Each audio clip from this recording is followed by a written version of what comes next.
మా యాత్ర చార్ధామ్ యాత్ర.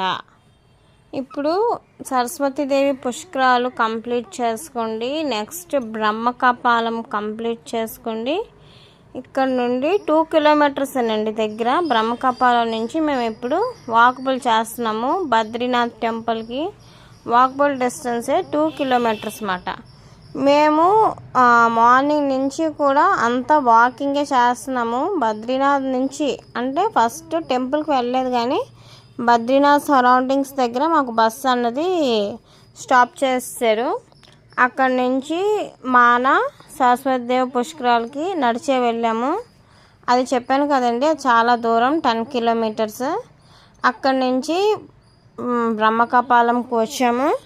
అక్కడ మన పితృదేవతలకు పిండ ప్రదానాలు చేసుకోండి. అక్కడ నుండి ఇప్పుడు టెంపుల్కి బై వాకబుల్లే వచ్చాము. అక్కడ నుంచి 2 కిలోమీటర్స్ డిస్టెన్సే బ్రహ్మకపాలం నుంచి. ఇది వచ్చేసి బద్రీనాథ్ టెంపుల్ అండి, మీరు చూస్తుంది. ఈ టెంపుల్ వచ్చేసి చార్ధామ్లోని ఒక ధామ్. ఇది యాక్చువల్గా ఇది మనం 4th విజిట్ చేయాలి ఈ టెంపుల్ని, కానీ మేము పుష్కరాల వలన ఫస్ట్ ఇక్కడికి ముందే వచ్చేసాము. అంటే యమునోత్రి గంగోత్రి ఫినిష్ చేసుకోండి, 3rd ఇక్కడికి వచ్చామన్నమాట. యాక్చువల్గా 4th అనమాట, కేదార్నాథ్ అయిపోయిన తర్వాత ఇక్కడ బద్రీనాథ్కి రావాలి, కానీ మేము పుష్కరాల కోసం అనేసి ముందే ఇక్కడికి రావడం జరిగింది. ఇదండి బద్రీనాథ్ టెంపుల్లోని. ఇక్కడ దర్శనం అయితే బాగానే అయ్యింది, బాగుంది. మనకి యమునోత్రి లాగా అంత కష్టమేం కాదు, కొండలు ఎక్కాలి అలా ఏమీ లేదన్నమాట. అంత ప్లేనే, వాకబుల్.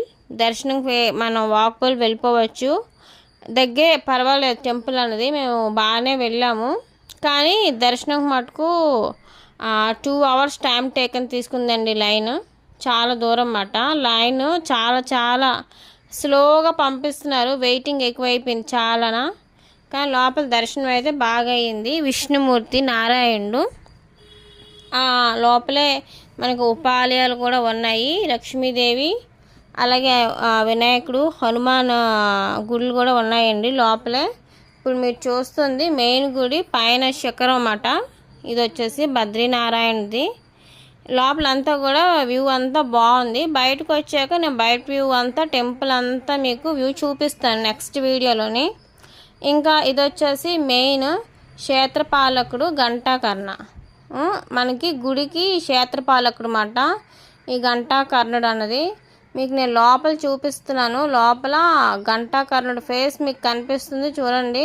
విగ్రహం అంటే ఫుల్గా కాకుండా ఫేస్ మాత్రమే